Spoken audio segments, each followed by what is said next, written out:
va commencer tranquillement avec le deuxième bloc, en fait, un petit peu plus petit que le premier, c'est-à-dire qu'on aura deux présentations pour ce deuxième bloc-là.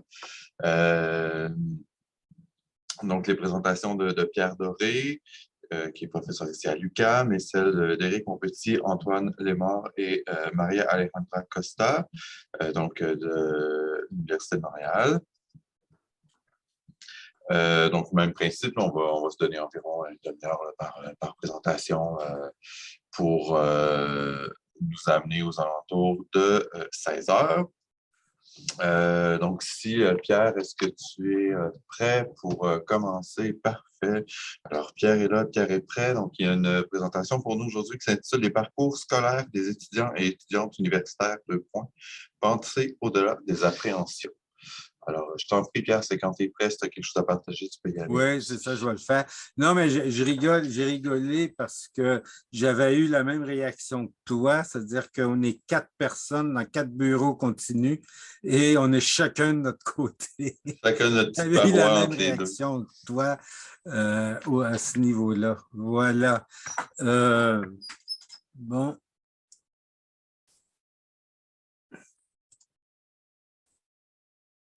Voilà. L'idée générale donc de la recherche, c'est de travailler sur les effets possibles de la pandémie sur les parcours des étudiants universitaires. Je vais tout de suite de dire que je ne commencerai pas en rappelant ce que j'avais dit l'année dernière. En fait, le projet a commencé en juin dernier. Et donc, on n'était pas là l'année dernière. Donc, c'est tout nouveau. Du point de vue de la présentation à l'intérieur du CIRS.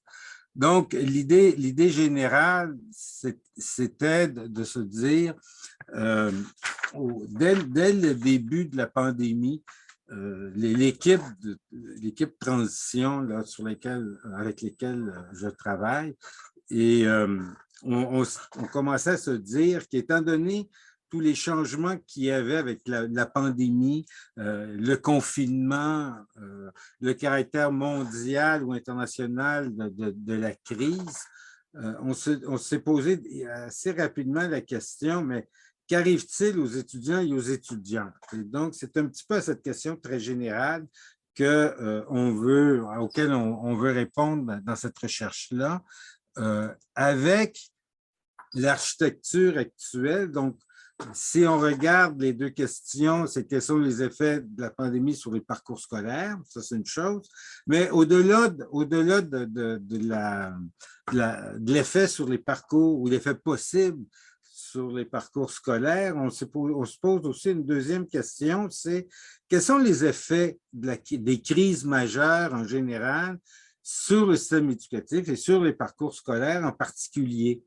Donc, il s'agit de se dégager un peu de la crise de la pandémie pour essayer d'élargir la question en faisant en quelque sorte une comparaison avec d'autres crises majeures et là, que le système scolaire a connu. Par rapport à la situation québécoise, on peut se poser la question de est-ce que la crise économique de 2008 a eu des effets sur l'éducation et l'enseignement supérieur en particulier, et sur les parcours scolaires.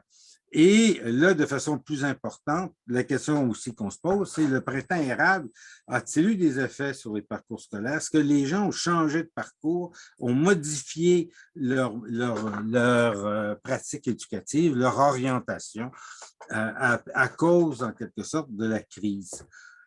Donc, l'idée du projet, c'est d'avoir une analyse quantitative des parcours à travers des bases de données données administratives du ministère de l'Éducation et du ministère de l'Enseignement supérieur, puis de faire des analyses qualitatives, des études de cas, où il s'agit d'analyser d'une part l'effet possible de la gestion locale de la pandémie sur les parcours étudiants, en se demandant si, selon les programmes, d'une part, selon les établissements dans lesquels les étudiants se retrouvent, on voit des différences dans les parcours, dans la morphologie des parcours, donc dans la suite des événements tous les parcours? Et est-ce qu'il y a des effets, donc, je dirais, d'établissement, d'une part, et est-ce que, d'autre part, il y a aussi des effets de caractéristiques sociales sur, justement, les changements possibles dans les parcours?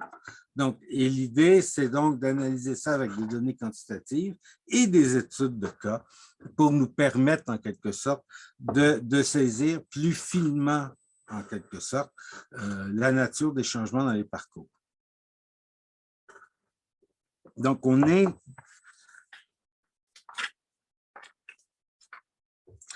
L'autre élément qu'il faut dire ici aussi, c'est que le projet, comme je disais tout à l'heure, a commencé en juin dernier. Une grande partie des efforts et de notre énergie a été consacrée à la certification éthique et à l'accès aux données. Donc, c'est des données administratives, donc il faut passer par, les données quantitatives sont administratives, il faut passer par l'Institut de la statistique du Québec et on ne les a pas encore reçues. Donc, c'est pas le nouveau modèle d'accès aux données ne semble pas être plus rapide que l'ancien modèle. Donc, ça, c'est un premier élément. Puis, au niveau de la certification éthique, c'est un peu le même enjeu. Comme on travaille dans plusieurs établissements, on se retrouve dans une situation où les établissements préfèrent nous accorder leur propre certificat éthique plutôt que de se fier au certificat d'éthique de l'université, du responsable de la recherche. Donc, il y a, je dirais qu'il y a à ce niveau-là une expérience de recherche qui est quand même un peu différente de ce que nous avions connu avant et une certaine forme, en tout cas, une forme certaine d'institutionnalisation pour probablement pas dire une forme certaine de bureaucratisation du domaine. Donc, les analyses qu'on va présenter aujourd'hui, dans le fond, partent de trois éléments. D'une part, d'une confrontation des travaux et des articles qui ont été écrits dans différents pays pour savoir comment la pandémie a été gérée ailleurs, comment est-ce qu'on en a parlé. Donc, il y a une confrontation internationale sur laquelle je vais faire écho. Le texte de la note de recherche qu'on a faite devrait être publié prochainement dans le cadre de la chaire réseau là, sur la jeunesse et les politiques de la jeunesse. Ça, c'est un premier élément là, qui a alimenté le propos. Le deuxième élément, c'est d'établir en quelque sorte la trajectoire de la pandémie, la trajectoire générale de la pandémie, mais en même temps, pour confronter cette trajectoire générale avec les trajectoires que la pandémie a prises dans différents ordres d'enseignement, les cégeps et les universités. Le propos d'aujourd'hui est plutôt centré sur les universités, mais on est en train de faire un peu la même chose avec les cégeps. Et le troisième élément sur lequel on s'appuie, c'est travailler avec les données publiques disponibles sur les inscriptions dans les universités pour essayer de voir quelle observation on peut faire à partir d'une analyse annuelle des inscriptions et donc de la présence étudiante dans les universités. Donc, c'est un peu le propos d'aujourd'hui. Donc, l'idée vient de résumer un peu le propos. Le volet quantitatif, c'est une comparaison pré-COVID-COVID au niveau de la morphologie des parcours, l'effet des caractéristiques individuelles et l'effet de certaines caractéristiques scolaires des individus, de leur trajectoire scolaire. Et c'est aussi à travers les données quantitatives qu'on veut faire la comparaison entre crise majeure et période sans crise pour voir s'il y a des différences à ce niveau-là aussi. Le volet qualitatif, c'est voir l'effet établissement sur la gestion des parcours, la gestion locale de la pandémie et l'effet sur les parcours. Et l'autre élément, c'est d'essayer de voir la transformation des parcours en tenant compte des caractéristiques individuelles. Est-ce que les filles ont ont une continuité plus forte au niveau des parcours que les garçons ou vice-versa. Donc, c'est un petit peu le genre de questions qu'on se pose. Donc, et l'idée, c'est de confronter les deux comme tel.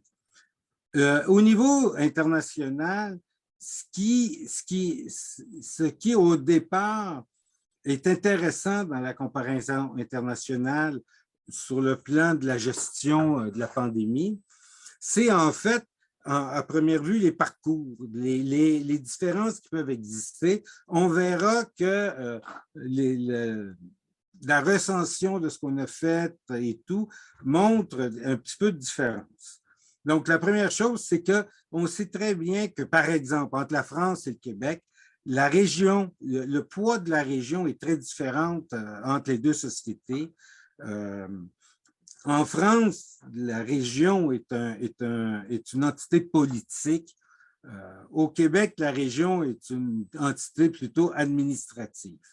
Ça pose en même temps aussi les relations entre les autorités gouvernementales et les universités. Et entre autres, au Québec, on voit très bien à travers les relations entre l'État et les universités. On voit aussi très bien que ce qui est aussi en jeu, c'est la question de l'autonomie des universités. Plus, entre pays, et particulièrement en France, puisqu'en quelque part, notre projet était de comparer la situation française et québécoise, on sait très bien que les universités sont différentes. D'une part, l'enseignement supérieur est segmenté en France entre les universités et les grandes écoles. On ne retrouve pas cette segmentation-là au Québec. Ça ne veut pas dire qu'il n'y a pas de forme de segmentation, mais pas aussi forte qu'en France. Les universités sont aussi différentes par les publics. Les universités québécoises sont différentes par les publics. D'abord, il y a plus d'étudiants plus âgés dans les universités québécoises qu'en France et les étudiants travaillent plus durant les sessions qu'en France aussi. Ou en France, on pourrait parodier un peu l'expression « tout se joue avant 6 ans » en disant « à l'université, tout se joue avant 25 ans ». Et on sait aussi très bien que les rapports pédagogiques sont différents. Et à cause en partie de la structure du système scolaire, les parcours scolaires sont différents, entre autres, les étudiants ont une plus grande continuité des parcours par rapport à ce qui existe au Québec. Donc, ces dimensions-là qui sont un clin d'œil avec la perspective internationale, c'était les dimensions qu'on pensait être très différentes et qui faisaient en sorte que la comparaison entre pays était intéressante. Donc, quelles sont les analyses en cours? Bon, la première chose qu'on a voulu faire, c'est faire une analyse des trajectoires de la pandémie en produisant une chronologie générale et que l'on confronterait avec les chronologies propres à chaque ordre d'enseignement, cégep, université, etc. Donc, on a une première trajectoire qui est une trajectoire fondamentalement sinueuse, là, comme telle. Les effets qu'on remarque à ce niveau-là, au cours du temps, je ne vous raconterai pas chacune des trajectoires comme telles, mais les effets généraux qu'on constate, c'est d'une part, il y a un effet de calendrier scolaire. Ce n'est pas tout à fait la même chose dans les cégeps que les universités. On étudie aussi des centres d'éducation des adultes, des gens qui finissent en quelque sorte, qui sont au retour aux études pour finir leur diplôme secondaire et envisager de poursuivre leurs études au cégep en formation professionnelle et dans certains cas éventuellement aussi à l'université. Donc, il y a des décalages entre les chronologies scolaires et la chronologie générale. On constate aussi, quand on analyse ces différents moments, qu'il y a des effets d'apprentissage. Manifestement, on a appris un certain nombre de choses.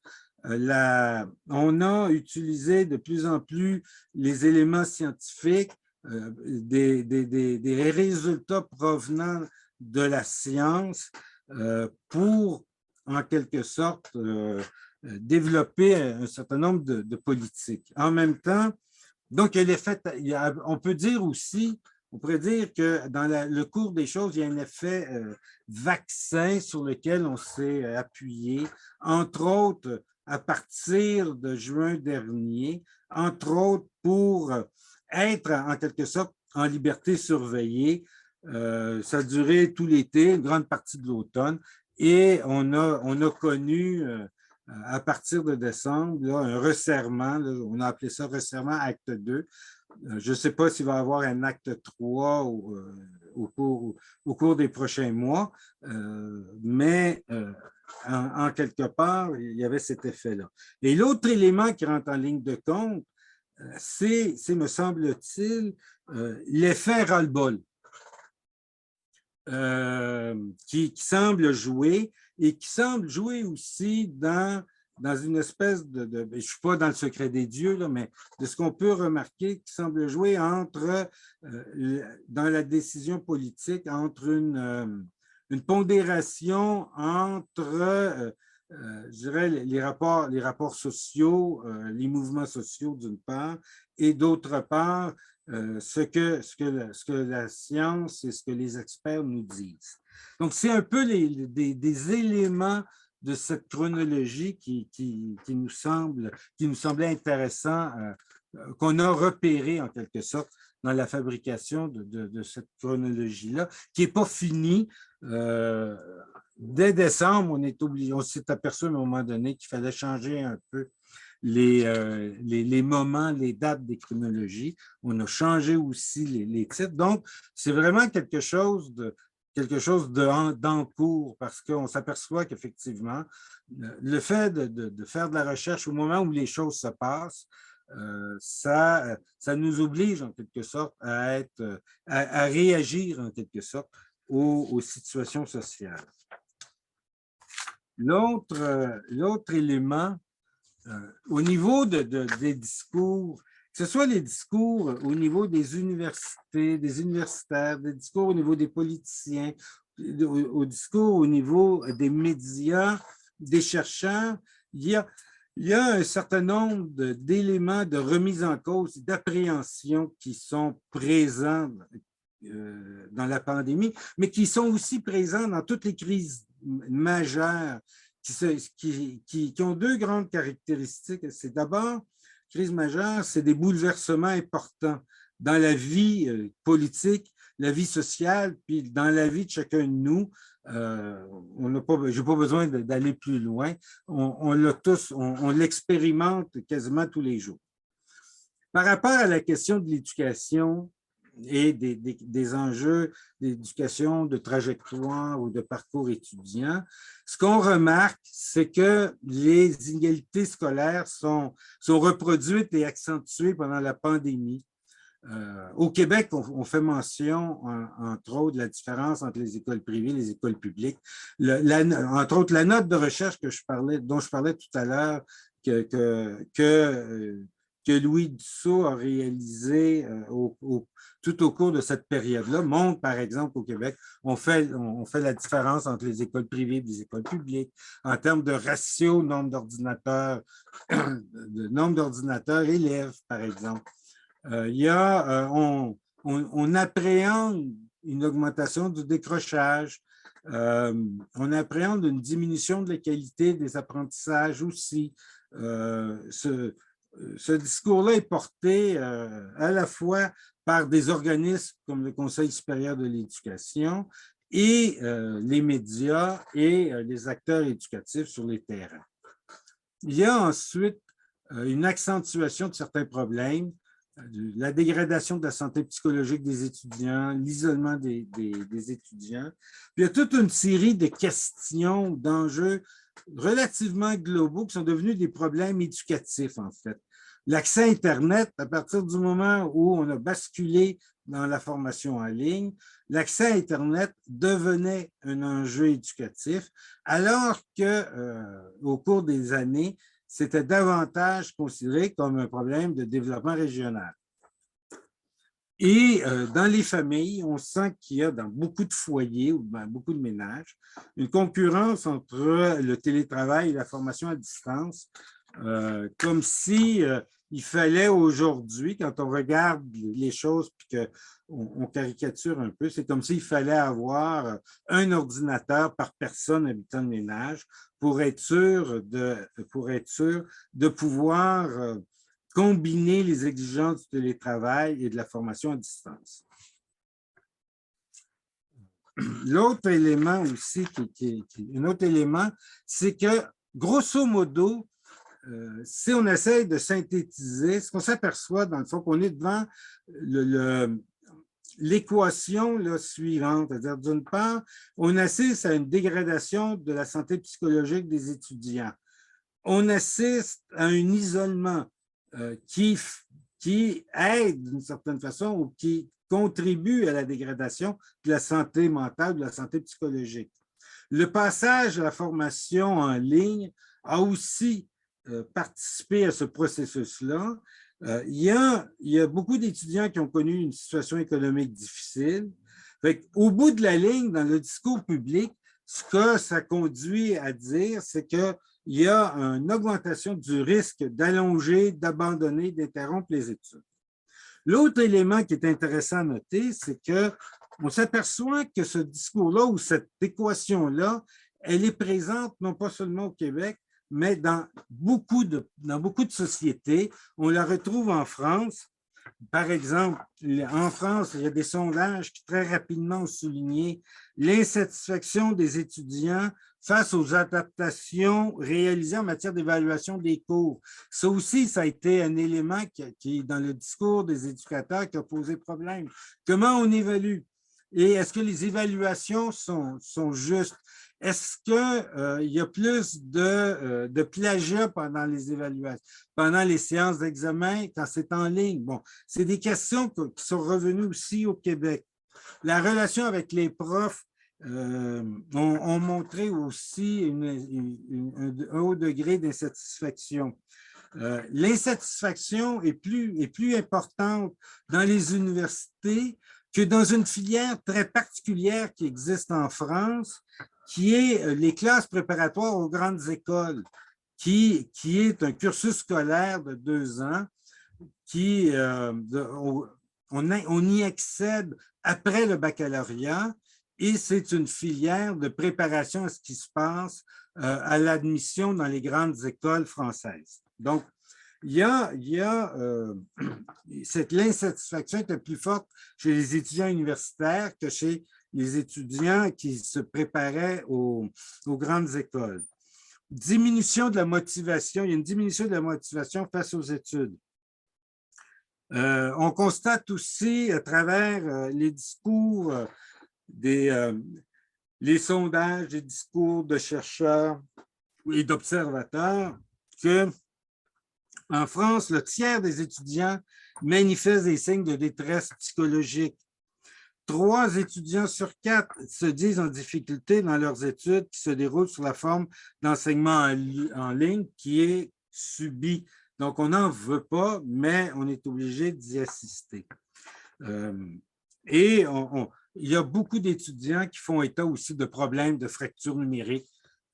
Et l'enjeu de l'accès à des ordinateurs et l'accès à une connexion est présent autant en France qu'au Québec, pour dire les choses. Et la compilation qu'on a fait aussi par rapport à d'autres sociétés, on constate que ces problèmes-là et cette équation que je vous montre, elle se retrouve en quelque sorte au Canada, aux États-Unis. Et donc, l'enjeu de la santé mentale et psychologique des étudiants qui s'est détérioré avec la fermeture des campus, avec la formation en ligne, c'est quelque chose qui est présent un peu partout, au moins dans les sociétés, je dirais dans les sociétés développées. Donc, je dirais qu'à ce niveau-là, quand on étudie la question des appréhensions, puis qu'on regarde le discours est prédominant, disons, on s'aperçoit bien qu'en quelque part, tout signale vers un risque accru d'interruption ou d'abandon des études et donc à une transformation des parcours scolaires et des parcours éducatifs. Bon, on a voulu aller un peu plus loin ou de confronter d'une certaine manière ces appréhensions, d'une part, avec le peu de données qu'on peut avoir, de données disponibles et publiques qu'on peut avoir, permettant de saisir quelle est l'évolution, en quelque sorte, de la situation au niveau des universités. Donc, le premier tableau que je vais vous montrer, qui sont des données, en fait, du système de gestion des effectifs étudiants là, des universités québécoises, montre l'évolution des inscriptions et du taux annuel de croissance entre 2000 et 2021. Mais on va surtout être intéressé à 2020, autour des dernières années, selon que les étudiants sont des femmes ou des hommes. Donc, d'une part, ce qu'on constate, c'est qu'il y a, quand on regarde le nombre d'inscriptions, au cours des années a continué à augmenter quand on regarde les processus entre 2000 et 2020. Mais autant pour les hommes que pour les femmes sont plus nombreuses. Durant toute la période, les femmes sont plus nombreuses en termes de nombre comme tel.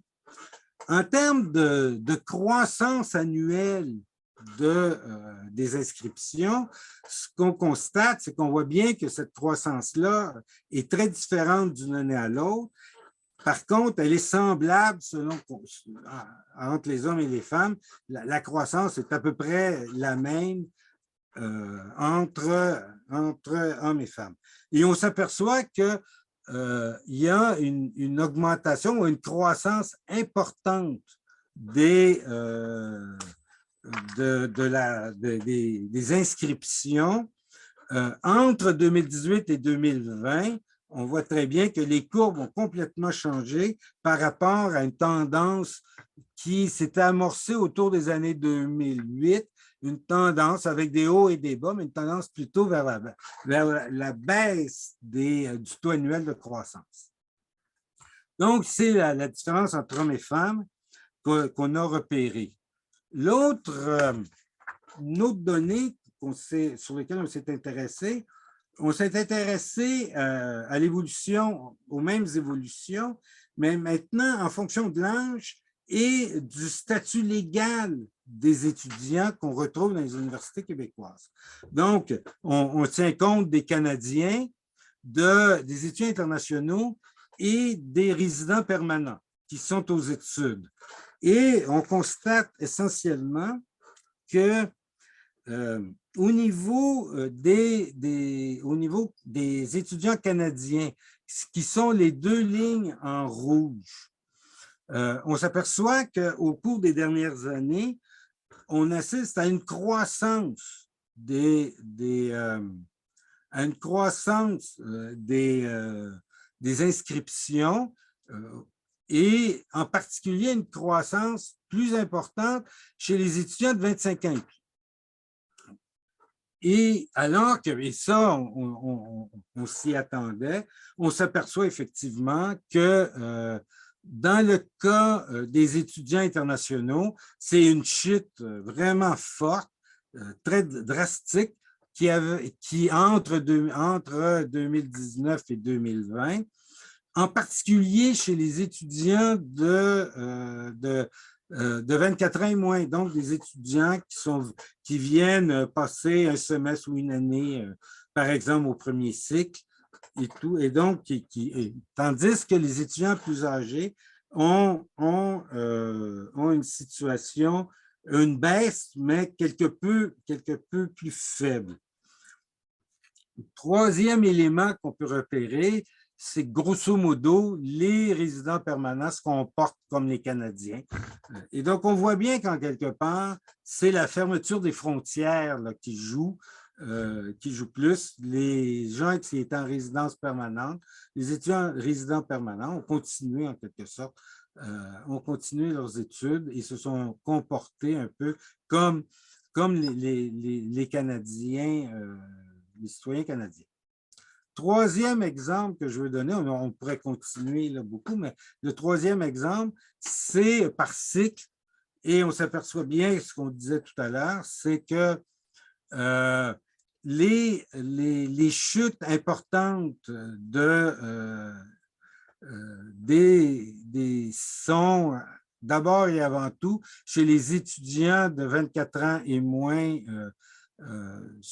et en particulier les gens au deuxième cycle, alors que les étudiants de 25 ans et plus au deuxième cycle ont connu une légère croissance, mais ne connaissent pas cette chute importante.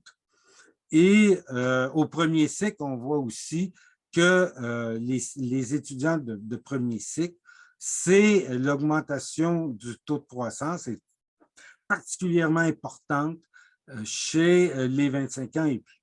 Donc, c'est une autre façon de montrer les différences qui peuvent exister, l'évolution qui peut exister. J'aurais aimé pouvoir continuer avec 2021, mais les données publiques 2021 ne sont pas encore intégrées au système et donc on ne peut pas continuer plus loin.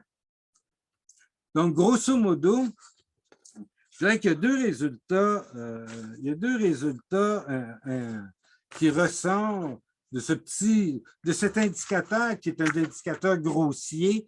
Je suis le premier à en convenir, mais c'est celui qui est facilement disponible. Donc, mais il montre un certain nombre de choses.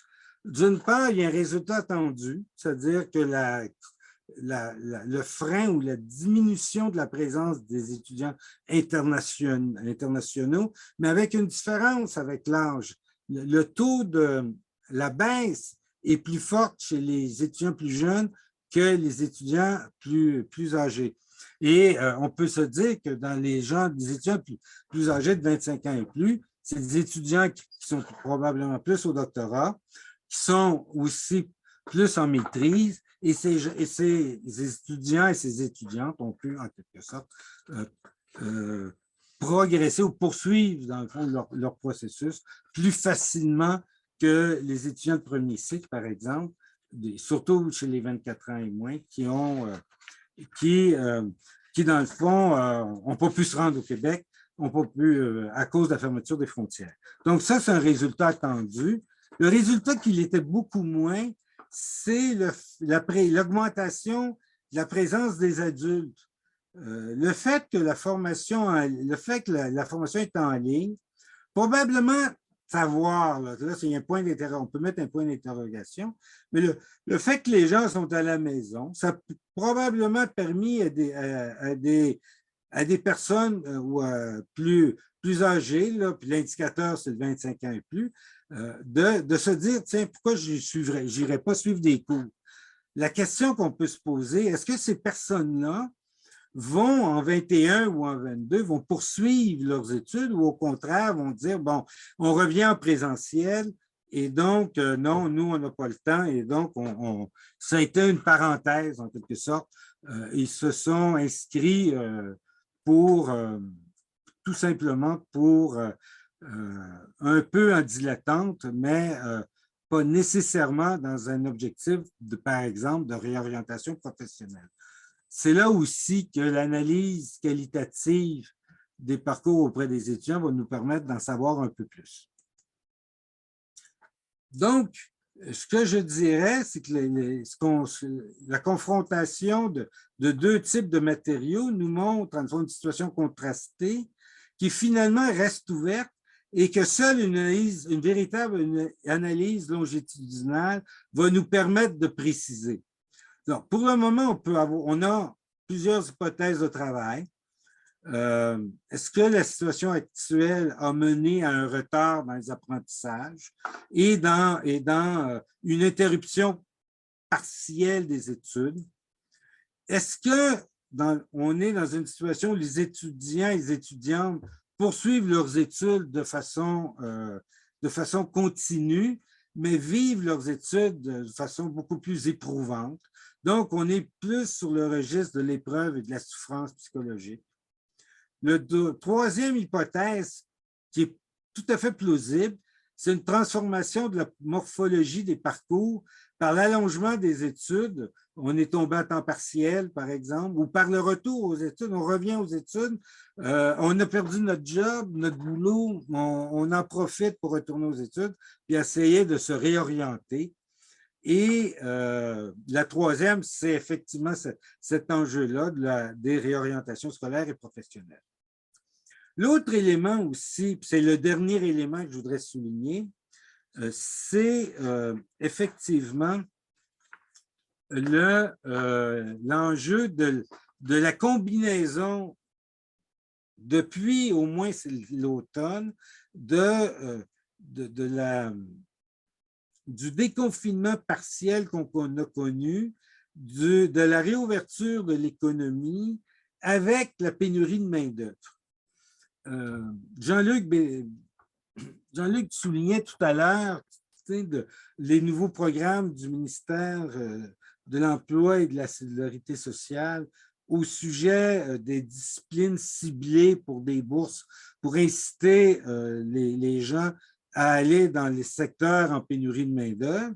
Ce qu'on constate à cet effet-là, c'est que l'État utilise beaucoup ces mécanismes, les mécanismes globaux pour essayer de gérer son propre problème de pénurie de main-d'œuvre. Donc, il y a une espèce de conjugaison entre pandémie, évolution de la pandémie, pénurie de la main-d'œuvre qui va être intéressant à observer du point de vue justement des enjeux de réorientation scolaire et professionnelle et des enjeux du sens que les étudiants et les étudiantes donnent à leurs études.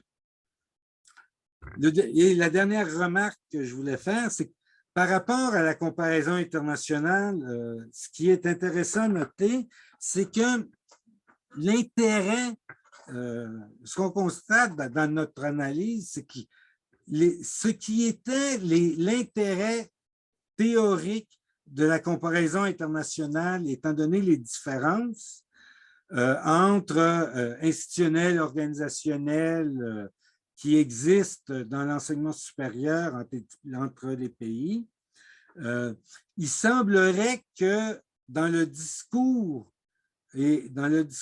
autour de la crise de la pandémie comme crise majeure, il semblerait qu'il y a plutôt qu'on peut mettre beaucoup l'accent sur des similitudes et en particulier sur la signification que les études prennent pour les étudiants, d'une part en termes de souffrance et d'épreuves, mais en même temps la signification que les études prennent pour les acteurs éducatifs qui doivent ou qui disent devoir faire face à une croissance en quelque sorte de la souffrance psychologique des étudiants. Donc l'enjeu, c'est de savoir si cette souffrance va se traduire par des transformations de parcours ou pas. Je vous dis à l'année prochaine pour une réponse plus précise. Merci beaucoup. Merci à toi, Pierre.